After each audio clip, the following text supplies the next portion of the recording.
নবী ডেকে বললেন, ইয়া বেলাল আনফিক ইয়া বেলাল লা তাখশা মিন যিল আরশি ইকলালা। ও বেলাল, আল্লাহর রাস্তায় দান করো, কারণ আমার আল্লাহর ধনভাণ্ডারের কমতি নাই। সাইয়েদনা বেলাল রাদিয়াল্লাহু তাআলা আনহু সবচেয়ে গরিব। শুনতেছেন? বুঝতেছেন? সবচেয়ে গরিব। ডাউন পার্টটা ঢাকার মতো একটা গার্মেন্ট ছিল, একটা কাপড়, এটা পেঁচায় আসতো, নামাজ পড়তো। গায়ে রাখার মতো কোনো জামা নাই, আর খাবার দাবার টাকা পয়সা বলতে নাই।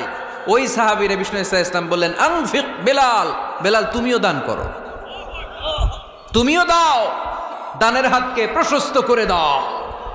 আনফিক ইবনা আদম উনফিক আলাইক, হে বানি আদম দাও, দিলে আমি তোমারে দেব।